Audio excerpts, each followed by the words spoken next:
Hello everyone, welcome back in our class. आप सभी भावी शिक्षकों का हमारे चैनल में बहुत स्वागत है। आज की क्लास में हम डीएलएड फोर्थ सेमेस्टर के फोर्थ पेपर मैथ के कुछ इंपॉर्टेंट क्वेश्चंस को सॉल्व करेंगे। आप इन सभी क्वेश्चंस को ध्यान से देखें और यदि आपको कोई डाउट हो तो आप कमेंट भी किया करें। तो पहला क्वेश्चन है 16,807 की घात 3/5 को सिंपल करना है। इसका छोटा सा मान निकालना है। तो इस तरह के क्वेश्चंस को हल करने के लिए पहले हमें गुणनखंड करना पड़ेगा। तो हमारे पास है 16,807, इसका गुणनखंड हमें करना है। तो ये संख्या 2 से कटने वाली नहीं है, क्योंकि ये विषम संख्या है तो 2 से नहीं कटेगी। तो 2 कैंसिल। अब हम 3 से देखते हैं क्या ये 3 से कटेगी। तो 3 से चेक करने के लिए सबको जोड़ना पड़ेगा। 1 6 7 7 और 8 15 15 7 22। तो इसके अंकों का योग 22 आ रहा है। 22 3 से नहीं कटेगा, इसलिए ये 3 से भी नहीं कटेगा। ये विषम संख्या है तो 4 से भी नहीं कटेगा। इकाई के अंक में 5 और 0 नहीं है, इसलिए ये 5 से भी नहीं कटेगा, 6 से भी नहीं कटेगा। 7 से चेक कर लेते हैं। 7 से 7 दूनी 14, 2 और 8 बचा है तो 28 हो जाएगा। 7 चौक 28, 0 उतारेंगे, 7 एकम 7। तो ये 7 से कट रहा है। फिर से 7 से चेक करते हैं। तो ये 7 त्रिक 21। अब 3 बचेगा, 3 और 0 हो जाएगा 30। इसे लिख सकते हैं 7 चौक 28। 2 बचेगा, 2 और 1 21, 7 त्रिक 21। अब फिर से 7 से कट करेंगे। 7 चौक 28, 6 और 3 7 9 63। फिर से 7 से कैंसिल करेंगे, 7 सत्ता 49 और ये 7 एकम 7। तो इस प्रकार से हमें 5 बार 7 मिले हैं। तो 5 बार 7 को हम लिख सकते हैं 7 की घात 5। ये हो गया 7 की घात 5 और साथ में घात है 3/5, तो 3/5 भी लिख देते हैं। अब हम घात और घात का गुणा करेंगे तो इसे हम लिख सकते हैं 7 की घात 5 और गुणे में 3/5। 5 से 5 कट जाएगा तो बचेगा 7 की घात 3। 7 की घात 3 को हम अगर गुणा करना चाहें तो ये हो जाएगा 7 गुणे 7 गुणे 7। 7 की घात 3 का मतलब 7 का 7 से 3 बार गुणा। अब 7 का 7 से 7 3 बार गुणा करेंगे तो ये आएगा 343। एक दो पहली बार गुणा किए तो 7 सत्ता 49, फिर गुणा करेंगे तो 343। नेक्स्ट क्वेश्चन है 10 सेंटीमीटर लंबे और 7 सेंटीमीटर चौड़े आयत को लंबाई के परितः घुमाने पर बने बेलन का आयतन ज्ञात कीजिए। तो एक आयत है, इसकी लंबाई है 10 सेंटीमीटर और चौड़ाई है 7 सेंटीमीटर। इसे हमें लंबाई के परितः घुमाना है। तो ये इसकी लंबाई है। रेड में देखें आप, ये लंबाई है। इसके परितः हम इसको घुमाएंगे तो कुछ इस प्रकार का बेलन प्राप्त हो जाएगा। अब आपको ये बेलन ढंग से समझ में आएगा। तो हमने इसे इस लंबाई के परितः घुमा दिया। तो यहाँ पर घुमाने पर ध्यान में रखेंगे, ये जो बेलन की ऊंचाई बन रही है ये लंबाई वाली भुजा बन रही है जिसके परितः हमने घुमाया है। और ये जो व्यास बन रहा है दूसरी भुजा बन रही है। तो 7 सेंटीमीटर बन जाएगा व्यास और ऊंचाई बन जाएगा 10 सेंटीमीटर। तो इस प्रकार से ये दोनों भुजा है क्लियर। अब हमें व्यास 7 सेंटीमीटर पता है तो त्रिज्या हो जाएगा 7/2 सेंटीमीटर और ऊंचाई है 10 सेंटीमीटर। तो आयतन का फॉर्मूला होता है बेलन का पाई आर स्क्वायर एच। पाई का मान है 22/7 और आर स्क्वायर। आर है त्रिज्या, तो त्रिज्या को हम लिख सकते हैं 7/2 और यहाँ पर त्रिज्या को फिर से लिखेंगे 7/2, 2 बार लिखना पड़ेगा और ऊंचाई है 10। अब हम इसे सॉल्व करते हैं तो एक साथ से एक साथ कैंसिल हो जाएगा, 2 पंजे 10 और ये 2 से 22 कैंसिल होगा तो 11। तो इस प्रकार से बच रहा है 11 गुणे 7 गुणे 5। अब इनका हम गुणा कर लें, 11 सते 77, 11 सते 77 और 77 में 5 का गुणा करेंगे, 5 सते 35 का 5 हासिल 3, 5 सते 35 और 3 38, 385 सेंटीमीटर क्यूब। तो ये इस बेलन का आयतन है। नेक्स्ट क्वेश्चन है ए बराबर 60 डिग्री है तो sign A minus cos A का मान ज्ञात कीजिए। तो त्रिकोणमिति की हम एक अलग से क्लास लेके आएंगे जिसमें सभी क्वेश्चंस को सॉल्व करेंगे। तो यहाँ पर आपको दिया गया है ए बराबर 60 डिग्री, तो हमें निकालना है sign A minus cos A का मान।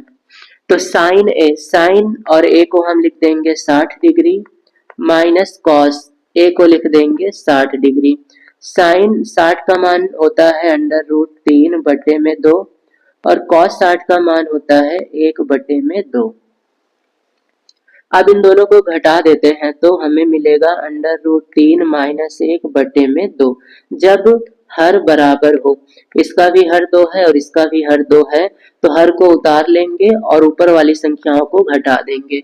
तो रूट 3 में से हम घटा देंगे 1 को। तो इस प्रकार से ये हो गया sign A minus cos A का मान। नेक्स्ट क्वेश्चन है 0.000081 का वर्गमूल निकालें।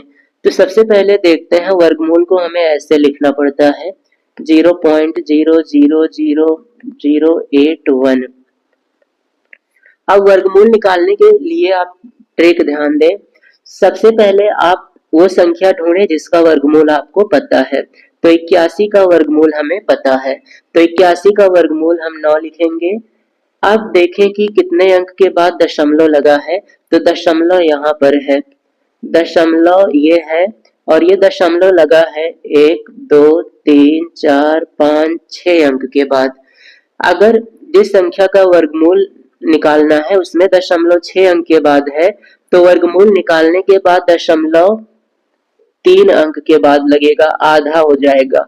तो 81 का वर्गमूल हमने 9 लिखा, अब इसमें 3 अंक के बाद दशमलव लगाना है, तो एक अंक हो जाएगा 9, दूसरा अंक हो गया 0, तीसरा अंक 0 और लगा देंगे दशमलव और फिर से एक 0। तो हमने 81 का वर्गमूल 9 लिखा और इसमें 6 अंक पे दशमलव थे तो हमने 3 अंक पे दशमलव लगा दिया, 1 2 3, तो ये हो गया 0.009। नेक्स्ट क्वेश्चन है यदि 3 सिक्कों को एक साथ फेंका जाता है तो कितने प्रकार की घटनाएं हो सकती हैं। तो ये पहला सिक्का है, ये दूसरा और ये तीसरा। एक सिक्के में हेड और टेल दो चीजें होती हैं, हेड और टेल। तो जब 3 सिक्के को एक साथ उछालेंगे तो पहली संभावना है, मान लेते हैं तीनों सिक्कों में हेड आ गया, पहले में भी हेड, दूसरे में भी और तीसरे में भी। दूसरी संभावना है कि 2 सिक्कों में हेड आया और तीसरे में टेल आ गया। तीसरी संभावना है कि पहले में हेड आया, दूसरे में टेल आया और तीसरे में भी हेड आ गया। चौथी संभावना है कि पहले में टेल आया, बाकी 2 में हेड आ गया। तो ये एक एक बार टेल हो गया। अब हम 2-2 बार हेड करते हैं। मान लेते हैं पहले सिक्के में हेड आया, दूसरे और तीसरे में टेल आ गया। मान लेते हैं कि पहले में टेल आया, दूसरे में हेड आया और तीसरे में टेल आ गया। मान लेते हैं कि पहले में हेड आया, दूसरे में मान लेते हैं कि पहले में टेल आया, दूसरे में भी टेल आया और तीसरे में हेड आ गया।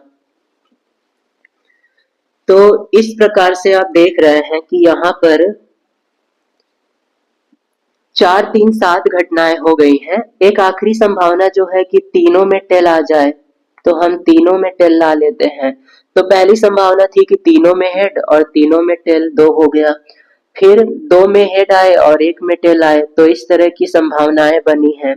फिर हमने 2-2 के टेल किए हैं, पहले में हेड, दूसरे तीसरे में टेल, पहले में टेल, दूसरे में हेड, तीसरे में टेल, पहले दूसरे में टेल, तीसरे में हेड। तो इस प्रकार से ये 8 इवेंट संभव हैं।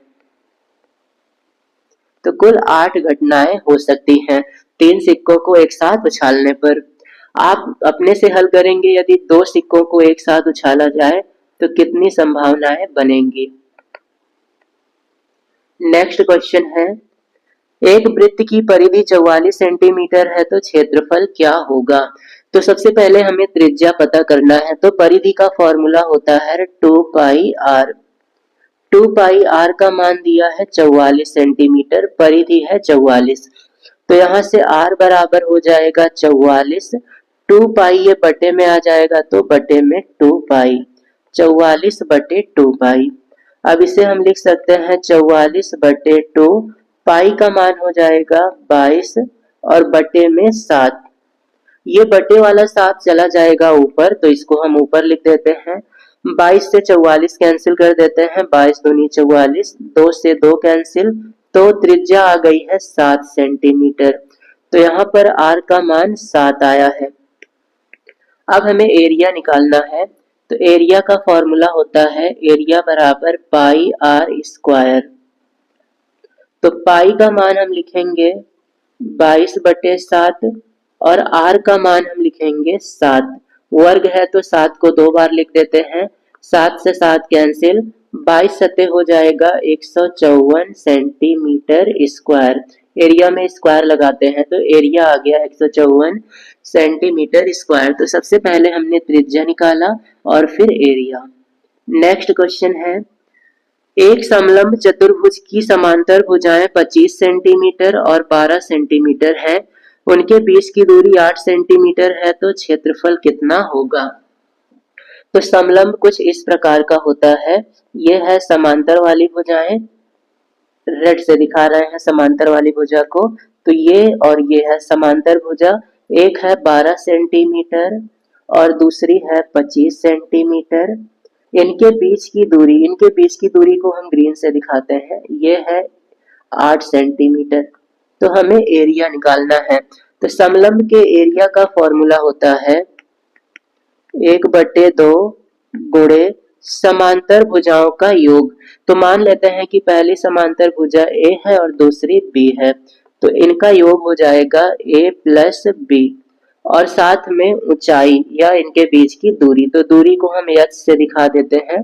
अब सभी मान को हम रखेंगे 1/2 गुणे A का मान है 12, B का मान है 25 और गुणे h का मान है 8। 2 से 8 कट जाएगा, 2 चौक 8, 25 और 12 इसको जोड़ लेते हैं, 25 12 हो जाएगा 37 और इसमें गुणा कर देंगे इस 4 से, तो 37 गुणे 4, 4 सते 28 का 8 हासिल 2, 4 तिया 12 और 2 14, तो 148 सेंटीमीटर स्क्वायर ये एरिया है इस समलंब का। तो यहाँ पर इंपॉर्टेंट है फॉर्मूला, समलंब के एरिया का फॉर्मूला है 1/2 समांतर भुजाओं का योग इंटू ऊंचाई या फिर इनके बीच की दूरी। नेक्स्ट क्वेश्चन है, एक आयताकार शीट का क्षेत्रफल 480 वर्ग मीटर है और इसकी चौड़ाई 12 सेंटीमीटर हो, तो परिमाप ज्ञात कीजिए। तो यहाँ पर एरिया दिया है, एरिया बराबर है 480 वर्ग सेंटीमीटर। अब एरिया को हम लिख सकते हैं लंबाई गुणे चौड़ाई, तो लंबाई और चौड़ाई का मान है 480। यहाँ से हमें सबसे पहले लंबाई का मान निकालना है, चौड़ाई 12 दिया है, तो लंबाई बराबर हो जाएगा 480 बटे में 12। अब भाग कर देंगे, 12 चौक 48 और ये 0, तो लंबाई आ गई है 40 सेंटीमीटर। अब यहाँ से परिमाप निकालना है, तो परिमाप का फॉर्मूला होता है पेरीमीटर बराबर 2 गुणे लंबाई प्लस चौड़ाई। तो ये फॉर्मूला आपको लर्न रखना है, पेरीमीटर या परिमाप बराबर 2 गुणे लंबाई प्लस चौड़ाई। अब यहाँ से हम लिखेंगे 2 गुणे लंबाई का मान है 40, चौड़ाई का मान है 12, तो 40 प्लस 12। अब इसे हल करेंगे, 2 गुणे 40 और 12 को जोड़ेंगे तो हो जाएगा 52, 52 में 2 का गुणा करेंगे तो 104 सेंटीमीटर। तो ये परिमाप आ गया है 104। नेक्स्ट क्वेश्चन है, वह छोटी से छोटी संख्या ज्ञात कीजिए जिसे 6075 से गुणा करने पर पूर्ण वर्ग हो जाए। तो सबसे पहले हमें गुणनखंड करना है 6075 का। तो आइए करते हैं गुणनखंड। संख्या 3 से कट जाएगा क्योंकि इसके अंकों का योग 3 से विभाजित है। 6 और 0 6, 6 7 13, 13 5 18, 18 का भाग 3 से हो जाता है, इसलिए इसका भाग 3 से हो जाएगा। तो 3 से भाग करेंगे, 3 दूनी 6, 0, 3 दूनी 6, 3 बचे 15। अब फिर से इसके अंकों का योग 3 से विभाजित है तो फिर से 3 से भाग हो जाएगा। 2 2 4 5 9, तो 3 से भाग करेंगे। 3 छंग 18, 2 और 2 22, 3 सते 21, 3 पचे 15। फिर से हम चेक करते हैं तो 6 7 13 5 18, 3 से भाग हो जाएगा। 3 दूनी 6, 3 दूनी 6, 3 पचे 15। अभी फिर से 3 से भाग हो जाएगा तो कर देते हैं। 3 सते 21 और 3 पचे 15। फिर से 3 से भाग हो जाएगा। 3 दूनी 6, 3 पचे 15। फिर से 5 से भाग हो जाएगा। 5 पंजे 25 और फिर से 5 से भाग होगा। 5 एकम 5। तो इस प्रकार से गुणनखंड हो गया है। अब इसका गुणनखंड हम लिखते हैं। सबसे पहले समझ लेते हैं। यदि हम देखें तो इसमें तीन, हमें पूर्ण वर्ग की बात करनी है तो हम दो दो का पेयर बनाएंगे। ये 3 का 2, 3 का पेयर, फिर 3 का पेयर और ये 5 का पेयर।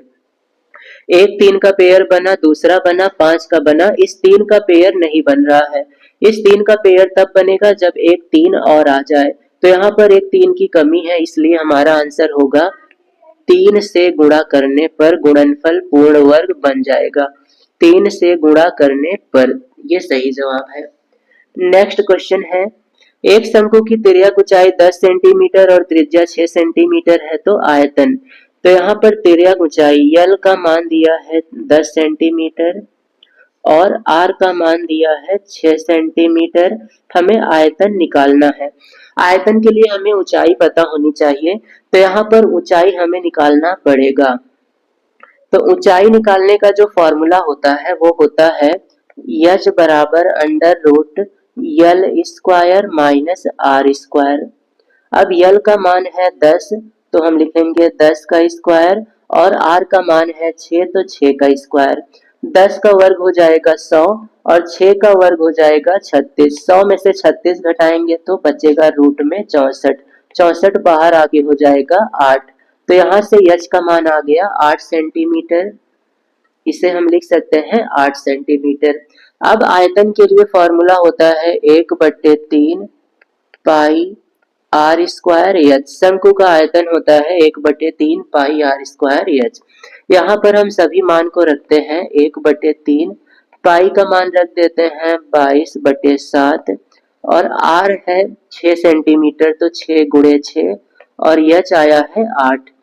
अब इन सबको हमें हल करना पड़ेगा। 3 दूनी 6, 3 से 6 कैंसिल हो गया। अब हम गुणा कर लेते हैं। हमारे पास बच रहा है 22 गुणे 6 गुणे 2 और गुणे 8 और बटे में है 7। अब इन सबका गुणा करते हैं जल्दी से। 22 गुणे 6, 22 छक्के होता है 132, तो ये हो गया 132। अब इसमें 22 छक्के 132 और 8 दूनी 16। 132 में हम 16 का गुणा करेंगे तो ये हो जाएगा 2112। 2112 और बटे में 7 सेंटीमीटर क्यूब।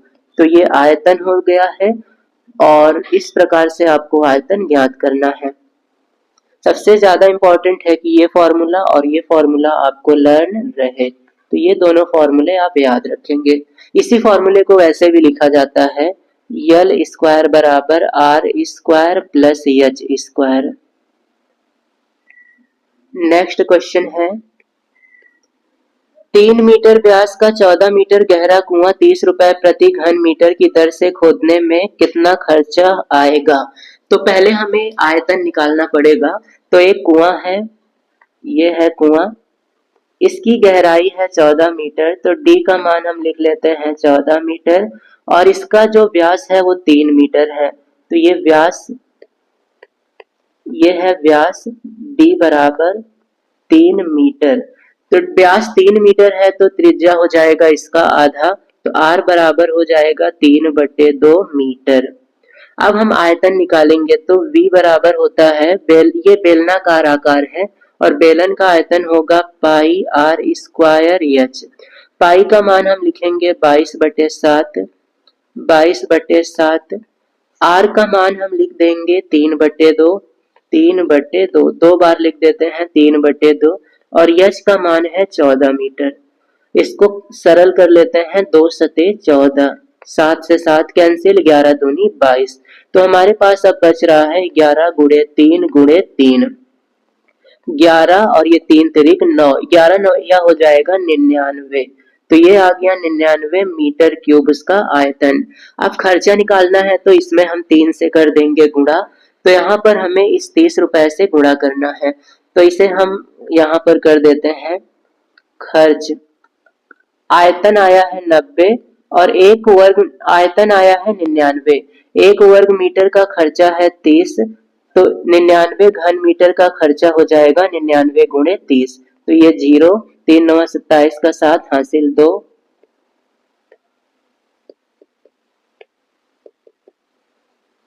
ये 0, 3 9 27 का 7 हासिल 2, 3 9 27 2 29, 2970 रुपए इतना खर्चा आ रहा है इस गहरे कुएं को खोदने में। तो पहले आप आयतन निकालें जो कि आया 99 घन मीटर, और फिर इसमें 1 घन मीटर का जो खर्चा है उससे कर देंगे गुणा। नेक्स्ट क्वेश्चन है, एक साइकिल के पहिए का व्यास 77 सेंटीमीटर है, तो 0.042 किलोमीटर चलने में कितना चक्कर लगाएगा। तो पहले आप निकाल लेते हैं परिधि। अगर पहिया एक बार घूमता है तो पहिया इतनी ही दूरी चलेगा, अगर कोई पहिया एक बार घूमेगा तो परिधि के बराबर चलेगा। तो यहाँ पर हमें परिधि निकालना पड़ेगा, तो हम निकाल लेते हैं परिधि। तो परिधि का फॉर्मूला होता है 2 पाई आर। तो यहाँ से हल कर लेंगे तो 2 पाई का मान होता है 22 बटे में 7 और आर का मान दिया है 77 सेंटीमीटर व्यास। तो त्रिज्या के लिए हम इसका आधा कर लेंगे तो हो जाएगा 77 बटे 2। तो ये 2 पाई का मान 22 बटे 7 और आर का मान 77 बटे 2। 2 से 2 कैंसिल, 7 से 77 कैंसिल, आ जाएगा 11। 11 और 22 का हम गुणा कर देते हैं तो ये बचा है 22 गुणे 11। 11 दूनी 22 का 2 हासिल 2, 11 दूनी 22 और 2 24। तो ये 242 सेंटीमीटर ये आ गया परिधि। हमें बताना है कि 2.242 किलोमीटर चलने में कितनी दूरी, कितना चक्कर वो लगाएगा, अर्थात ये पहिया कितनी बार घूमे कि इतना किलोमीटर चल ले। तो यहाँ पर चक्कर की संख्या निकालनी है, तो इसके लिए बड़ी वाली दूरी को छोटी वाली दूरी से भाग कर देंगे। तो हम लिखने वाले हैं 0.242 किलोमीटर और इसको भाग कर देंगे 242 सेंटीमीटर से। ये सेंटीमीटर में है और वो किलोमीटर में है। अब इस किलोमीटर को सेंटीमीटर में बदल दें तो ये है 0.242। ध्यान देंगे 1 किलोमीटर में होता है 1000 मीटर और 1 मीटर में होता है 100 सेंटीमीटर। तो इस प्रकार से 1 किलोमीटर में 1 लाख सेंटीमीटर होगा और बटे में हम करेंगे 242। अब यहाँ पर दशमलव हटाना है, तो ये दशमलव हटाने के लिए हम नीचे 3 जीरो लगाएंगे क्योंकि दशमलव 3 अंक के बाद है। तो ये 3 जीरो से 3 जीरो कट जाएगा, 242 से 242 कट जाएगा और बचेगा ये 100। तो चक्कर की संख्या आ गई 100, अर्थात पहिया 100 बार घूमेगा तो इतनी दूरी चल पाएगा। नेक्स्ट क्वेश्चन है, सर्वसमीका की सहायता से 99 का घन ज्ञात करें। तो यहाँ पर जो फॉर्मूला हमें यूज करना है वो है a माइनस बी का whole cube. a minus B का होल क्यूब होता है a cube minus B cube minus 3ab और ब्रैकेट में a माइनस बी। इसी फॉर्मूले से हम हल करेंगे। तो सबसे पहले 99 को हम लिख सकते हैं 100 माइनस 1 की घात 3। अब ये हो जाएगा, सबसे पहले a क्यूब लिखना है तो 100 की घात 3 लिखेंगे, फिर b की घात 3 लिखना है तो 1 की घात 3 लिखेंगे, माइनस 3, a का मान 100, b का मान 1 और ब्रैकेट में a माइनस b, 100 माइनस 1। अब हम इसे हल करेंगे, 100 का घन हो जाएगा 1 के बाद 6 जीरो, घन में जीरो की संख्या 3 गुनी होगी। 100 में 2 जीरो है तो घन करने पे 6 जीरो लगाएंगे। 1 का घन हो जाएगा 1 माइनस 100 गुणे 3, ये हो जाएगा 300 और 100 माइनस 1 हो जाएगा 99। अब ध्यान दें 99 और 300 का गुणा कर लें और इन दोनों को इसमें से घटा दें। तो ये 10 लाख है, 10 लाख में से एक घटाएंगे तो बचेगा 9,99,999 और इधर 99 में 300 का गुणा करेंगे तो ये हो जाएगा, 2 जीरो लग जाएगा, 3 9 27 का 7 हासिल 2, 3 9 27 2 29। अब हमें घटाना है 9,99,999 में 29,700। तो इसको हम घटा देते हैं। 9 में से 0 घटाएंगे 9, 9 में से 0 घटाएंगे 9, 9 में से 7 घटाएंगे 2, 9 में से 9 घटाएंगे 0, 9 में से 2 घटाएंगे 7 और ये 9। तो इसका घन आया है 9,70,299। ये है 99 का घन। तो इस प्रकार के क्वेश्चन आपके एग्जाम में फिक्स हैं। आप इस क्वेश्चन को अच्छे से ध्यान से करें और साथ ही साथ ये सरल समीकरण भी याद रखें, माइनस की और प्लस, प्लस और माइनस दोनों वाले। नेक्स्ट क्वेश्चन है 7, 14, 12, 19, 21, 24 की माध्यिका ज्ञात करें। माध्यिका निकालने के लिए सबसे पहले आप इन संख्याओं को आरोही या अवरोही क्रम में लिख लें। तो हम आरोही क्रम में लिखने वाले हैं, छोटे से बड़े क्रम में। तो यहाँ पर आरोही क्रम हम लिखेंगे छोटे से बड़े क्रम। तो सबसे पहले छोटी संख्या लिखेंगे 7, फिर इससे बड़ी संख्या 12, फिर इससे बड़ी संख्या 14, फिर इससे बड़ी संख्या 19, फिर इससे बड़ी संख्या 21 और फिर इससे बड़ी संख्या 24।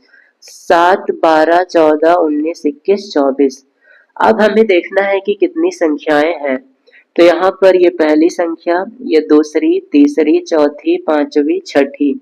तो यहाँ पर कुल 6 संख्याएं हैं। 6 संख्याएं हैं तो n का मान जो आया है वो 6 हो जाएगा और ये 6 सम है।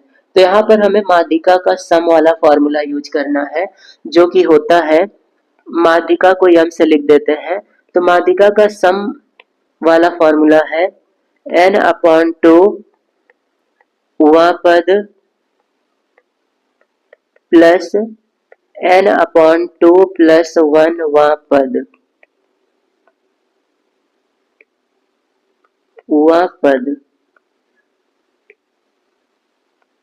और इन सब की बटे में 2।